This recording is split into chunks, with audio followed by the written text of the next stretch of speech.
Damos continuidade ao programa Anatomia do Poder, hoje entrevistando um caro amigo, o ministro Marcelo Queiroga. Eu, como faço em todos os programas, ministro, eu ofereço um livro. Esse é um livro que eu coordenei pelo Conselho Superior de Direito da FEComércio, onde, inclusive, seu filho será conselheiro em breve, intitulado Princípios Constitucionais Relevantes. Os principais constitucionalistas do Brasil, o professor Manuel Gonçalves Ferreira Filho, que era o decano de Direito Constitucional na Universidade de São Paulo, e abordamos todos os aspectos dos 8 títulos, cada um deles procurando analisar os aspectos mais relevantes. Chamei de princípios constitucionais relevantes, ministro, por uma razão muito simples. Cada vez mais, eu, como um velho constitucionalista, 63 anos de advocacia e quase 60 de magistério, ouço algo impressionante. A criatividade dos princípios implícitos que vão encontrando na Constituição para fazer com que as leis ordinárias sejam desconhecidas para a aplicação desses princípios implícitos que não foram discutidos na Constituinte.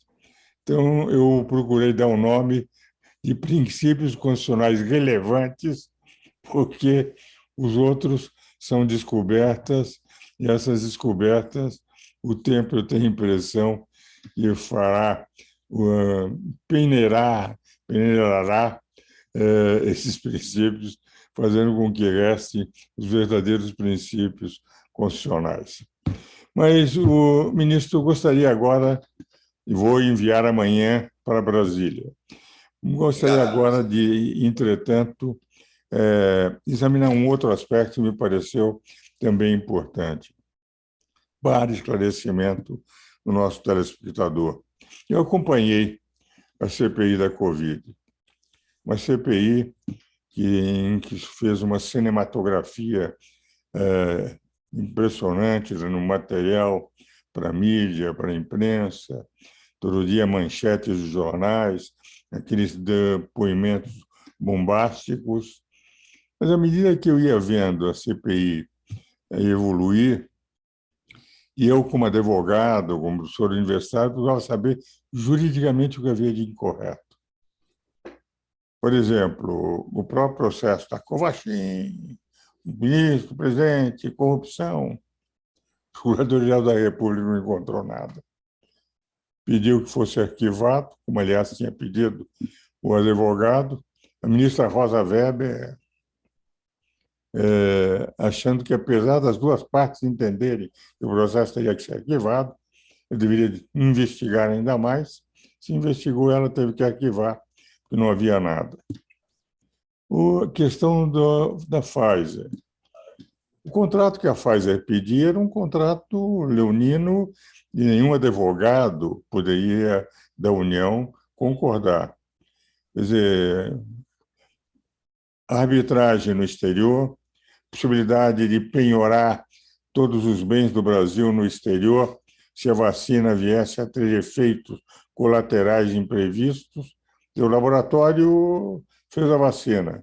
O governo brasileiro é que teria que pagar tudo se houvesse um efeito colateral monumental, não um efeito talidomida, mas um efeito de milhões e milhões de pessoas sendo atingidas. É evidente que alguém que é advogado público teria que dizer, olha, nós não podemos assinar. Por outro lado, os advogados da Pfizer também tinham razão. Obrigados a fazer uma vacina, eu sou como médico, sabe disso, que as vacinas não são feitas em 6 meses, 8 meses, teria que se fazer testes. Eles não sabiam os efeitos colaterais. Um efeito colateral imprevisto poderia levar a família a Pfizer à falência. Os dois tinham razão. Não se podia assinar antes daquilo em que todo o Congresso se responsabilizou com o que efetivamente deixou de haver uma responsabilidade. Esse aspecto nunca foi apresentado pela imprensa, o que representa, em outras palavras, que houve uma cinematografia sem fundamentos. Tanto é verdade que até hoje nós não temos nenhuma ação contra o presidente ou contra o governo federal no Supremo Tribunal Federal, apresentado pela Procuradoria-Geral da República. Eu estudei o processo, não encontrei nada, e dei um parecer mostrando que não havia nada. O verdadeiro parecer, o melhor parecer, foi do senador Eduardo Girão. Ele se enfrentou e mostrou que, enfim, as providências que poderiam ser tomadas, tanto foram tomadas no Brasil, como um dos países mais desenvolvidos, com as cautelas possíveis, tinham sido tomadas, né? Então, como é que o senhor viu aquela CPI, presidente, meu caro ministro? Professor Ives, o senhor foi muito generoso ao dizer que foi cinematográfica, né? Para mim, é ciência. Eu tive duas oportunidades naquela comissão parlamentar de inquérito. Na primeira, eu me senti como um personagem de Kafka, entrando em algo que não tinha nada a ver, né? E fui lá e demonstrei a grande fé que eu tinha no Sistema Único de Saúde, deixei bem claro a grande confiança que eu tinha na minha liderança política, que é o presidente Jair Bolsonaro, que, ao aceitar assumir o Ministério da Saúde naquelas circunstâncias, era necessário que nós acreditássemos no nosso líder. E eu, como médico, sei que os médicos são um operador da confiança, daqueles que depositam confiança, né? Então, sempre nessa relação com o presidente Jair Bolsonaro, é que eu busquei as forças para trabalhar forte para ajudar o Brasil. Aquela CPI, inclusive, no seu relatório, me indicia dois tipos de ilícitos. Um é crime de epidemia. Ora, crime de epidemia, como eu pratiquei crime de epidemia, se em um ano nós reduzimos 95% o número de óbitos. E o outro é prevaricação, no caso da vacina Covaxin. Vacina essa que sequer adquirimos uma dose, né? Na realidade, a própria ministra Rosa Weber, de maneira taxativa, arquivou esse tipo de processo. De tal sorte que essa CPI, ela, na realidade, somente ao se portar de uma forma absolutamente inadequada, ratifica a apropriação de todas as ações e as políticas públicas de saúde que foram colocadas pelo Ministério da Saúde, que resultaram no controle do cenário da pandemia da Covid-19 no Brasil. O senhor falava da Constituição de 1988, no dizer de Dr. Ulisses Guimarães, a Constituição Cidadã, que consagra o princípio da dignidade da pessoa humana como princípio fundamental da República Federativa do Brasil, e não há como se falar em dignidade da pessoa humana sem considerar o direito à saúde como um direito fundamental. Enfim, a saúde é um direito de todos e um dever do Estado, garantido mediante políticas sociais e econômicas. Se colocássemos em perspectiva uma proporcionalidade ou um sopesamento dos princípios fundamentais da nossa Constituição Federal, como quer o jurista alemão Robert Alexy, a saúde sempre figuraria como um dos direitos mais importantes e fundamentais para a sociedade brasileira, né? E para todo mundo. O Brasil, desde 1988, adotou o Sistema Único de Saúde, que está presente nos 5.570 municípios do Brasil. Portanto, onde há Brasil, há o Sistema Único de Saúde. O senhor mencionou a Alemanha, o senhor mencionou os Estados Unidos, o próprio Reino Unido, e hoje, com tanto tempo depois do início da Covid-19, a conclusão